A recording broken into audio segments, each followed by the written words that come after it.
to run it through their, they're a Commonwealth state. They're trying to run it through the Commonwealth.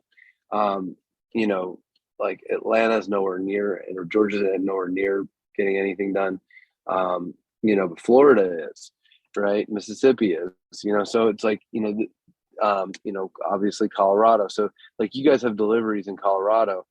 We can set up an Emerald Road in Colorado, and the marketplace could be like, Eden Farms and like all the different, like you could have, 50, 100 different brands, micro brands operating in the marketplace there that are all Colorado focused, yet the information, the podcasts, the NFT drops on the music stage, those are all global, right? So you got South African artists, you've got people, and then the featured, could be linked as well to that local franchise model too. Like you can send out links, like you can have different featured content. Like it's pretty sweet. Man, I'm digging it. And, you mentioned something, and I guess there's two questions I have. You teased NFTs. Again, I find it hilarious for someone that didn't have internet 2 years ago to be entrenched in the NFT crypto world already. But I have to ask, how many pieces of not real art do you own? 0. Really? I would have figured you at least had one. No, the beauty of my entire philosophy on blockchain is utility. And so I use blockchain as utility. I've messed with, small scale investments to test out technologies and exchanges because I want to build the best one. And so therefore I've used other people's platforms to buy, sell, and trade, but not to make money. I don't give a shit about money. Like I want whatever is the best service or the best platform. So, but when you go onto the Emerald Road, you download let's say you create an account, which is your wallet, right? And then that wallet, when you enter in your credit card information, you can buy tokens. Those tokens are utility tokens that can be used on the site, not on any other site. The same can be done for the NFTs. The NFTs are really utility to gain access. So you guys could have an NFT associated to your podcast that gives member benefits and access. And one of those member benefits can be, 20% off Eden Labs, or Eden Farms product, right? And to all your, and then maybe like exclusive rights to like their Gelato 33 press that they only do like 50 grams of, and those 50 grams can only be sold to your members, right?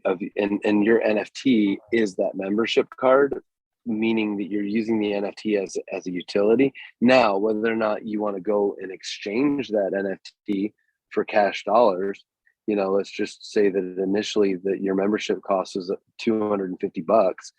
So you have 10,000 people at $250, and that's who bought into your membership, right? $250 in NFT, that's not a lot, but let's just say, that the 10,000 people, let's just say 1 million people want in, those 10,000 NFTs become highly valuable. And that's up to you. So that's up to you. Okay, well, we're going to table that one because we're going to have a business meeting later because we want to go to work with you. But, it sounds like a lot of people are going to be very intrigued, not only about this app. You mentioned it's in beta testing. When are we going to see it, in the market across the globe or the world? Can everybody download it? How can folks download it? What will be the steps that folks that are intrigued? How can folks learn more about this or download the app? So right now, everybody can go on to emeraldroad.io and sign up for a membership. And we're going to give like the first 1,000 subscribers something pretty special. So, we've already bought cold wallets. We're already minting an NFT for everyone. And then that NFT is going to be associated with some pretty sweet stuff. So including live events. We have, the Emerald Exchange started as a live events company, so it's kind of like our forte. And but we have, so you go on emeraldroad.io. Right now we're distributing cannabis in the LA area, but we're going to be airdropping tokens. We're going to be airdropping NFTs. It's a great place to go ahead and sign up and get your membership. We are going to have what we consider the MVP, or like our, what our current prototype model looks like, live within the next 90 days. So 60 days and, we'll have something launched, and then we're going to use those 30 days to debug. Hell yeah. Just signed up myself. For those that are Amazing. listening, it took about 10 seconds.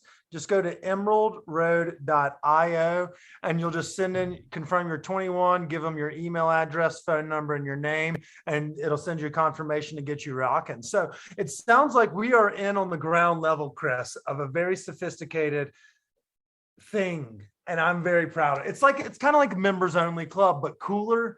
And he's also got some great tips for us also. So we're going to have to start doing this regularly, Justin. We're going to have you on like once a week to talk about the state of affairs and tell us what we should be doing right, because I'm writing notes as we've been chatting. I really do appreciate you talking to us today, giving us kind of the rundown of not only the future, because you've been able to kind of see that since 96. Could have been a little bit of that Grateful Dead acid that could have led to charge. But at the same time, it seems like you're also doing it for the good of the people and for the good of the industry. So we're stoked that you took time to kind of tell us your story. Before we let you go, we like to ask all of our guests 2 questions, or maybe 3. I don't know. We're ramblers. The first one is, what's your favorite way to get high and your favorite strain? That's just the basic prequel. What is it? Okay. So favorite way to get high has always been a joint. My favorite strain has always been pineapple. Coming out of the Silver Haze days, the pineapple, that's where you go. Fuck so yeah. for sure. All right. So, yeah, he's a no internet guy. Joint was the play all the way. You are team analog, if I've ever seen. Yeah, team man. Oh no. Oh man, Max L XL2 double deck. That's fuck yeah, bro. I'm all day. It's got to have tape in it, man. Got to have tape in it. I love you. This guy's awesome. Also, shout out to Julia for joining us today and Beth for setting this up. We appreciate y'all helping us with this project. Justin, before we go, these are the 2 real questions we ask everybody. It's called the Stoned Appetit question of the week. And I'm going to let Chris do that because I've been rambling for like 30 minutes. Go for it. Yeah, so you're building this whole app, trying to rule the cannabis world and shit. I'm sure you've had late nights, probably a couple smoke sessions. When you get home late at night, what's that guilty pleasure late night snack, pantry, freezer, whatever it is? Oh shit. So I live in La La Land, right? And wait, you mean in like Los Angeles, or you mean like far as fuck away from everything? No. That's where I lived last year. This year I live in La La Land. I live in LA. So we have a company here, or a grocery store. I actually just left it. If my wife listens to this, she's gonna, she's rolling her eyes. It's like the high end Whole Foods. It's called Erewhon, and it's Erewhon Market, and they sell this stuff called crack butter, and it is basically like whipped, like cashews, peanuts, walnuts, and figs with a little bit of maple syrup, like whipped to this like buttery perfection. And when you spoon it into your mouth, you kind of get this like little bit of like eyes rolling in the back of your head, food like orgasm kind of thing. It's just like, oh, it's so good. And I know there's some nights where I just walk downstairs and I'm like getting a glass of water, and I'm just like, I really shouldn't. I really should. I really shouldn't. And then all of a sudden, next thing you know, there's a spoon. It's inside of the jar. Like it's in my mouth. Like, yeah, that's it. I learned two things. That's an interesting snack. And also I thought the Whole Foods was the expensive grocery store. So now I know No. that I'm a whole new level of poor. Even I forgot about LA Rich. That's a whole new level Yeah. for me out here. Yeah. No, you gotta go to the spot like where like I think a couple months ago I ran into Jeff Bridges there. Like there's like my daughter ran into like Lana Del Rey a little bit ago. Like like there's like on the regular. Like it's like you're on the regular running into someone. Like Megan Fox was in front of me in line like a month ago. Like you're just it's the spot and nobody can get away from it. Like it's just too good. I mean, Too good. we're gonna come out there and do some video content in LA, because the Broncos will be playing in LA against the Chargers this year. So we're gonna do like a Okay. food and weed review for anyone that's traveling to watch the Broncos. So we're All definitely right. gonna have to make a visit to your local grocery store. But I do love that that's a whole different beast. Yeah, Before for we sure. go, Go ahead. no, I was gonna say we have one more question, but I see that you're on Yeah. the road, so I'm sorry for taking so much of your time. No. You're good. I'm gonna take my son to baseball practice. So I'm like I have like 10 minutes. All right, so we'll give you this last question of the night then. If you could have Yep. three people dead or alive join you for your last supper, who would you have join you, and what are you eating? Because you kind of feel vegan. I have a vegan vibe coming from you, so I'm curious. Oh, it's so funny. Like my soul is vegan, but my animal is like wolf. Like I'm a wolf in wolf's clothing for sure. Like I'm just like like a dragon. Like I'm like a vegan dragon that eats cows. Yeah. I don't know if that But not a makes vegan sense, right? dragon at all. Right. No, like, but I would be if I was a vegan, right? Like, Right. like I should be a vegan. I'm like that sacred animal, like kind of hanging out in the cave that eats cows, but really wishes he could be a vegan. This is so bad for me, but I'm going back for seconds. Yeah, right. Like, oh, there's the cows there. I fucking want the cow. The three people would be my wife for sure. You can't have friends or family. You already broke the rules. You can't have friends or family? No friends or Oh family. man, no friends or family. They Shit. can be Okay. dead or alive. Dead or alive? Okay, so I want Buckminster Fuller for sure. Terrence McKenna.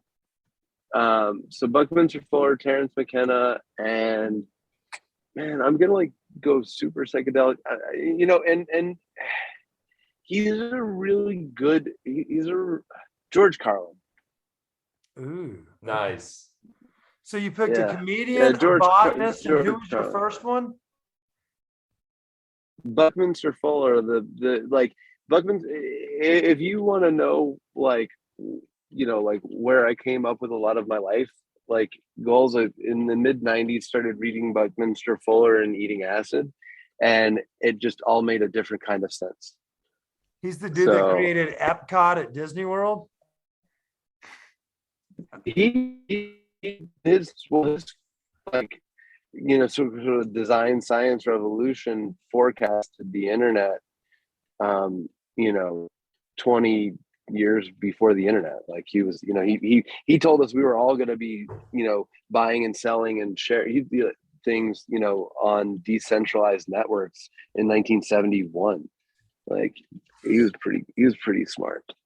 Right. And then he Give us some invented book readers. his claim to fame. His claim to fame, truly though, is he was the inventor of the geodesic dome. Ah, gotcha. I don't know what any of that shit is, but it sounds like you have some very like revolutionary folks that you had in mind. We get a bunch of different answers, but to be fair, that's a first timer for all three of those. And I think your guest number like 340 something. So that's a tip of the cap for all, from originality to forethought, and by doing it on the fly. That's a bravo, good sir. Justin, I really do appreciate you taking the time to goof off, man. Thanks again. Oh man, I loved it for sure, for sure. Yeah, I'm gonna get in and get my son to baseball. He's on the All Star, so Oh, and I there you thank you guys go. so Get much for it. putting this together. And when you come out, yeah, and not only should we hang out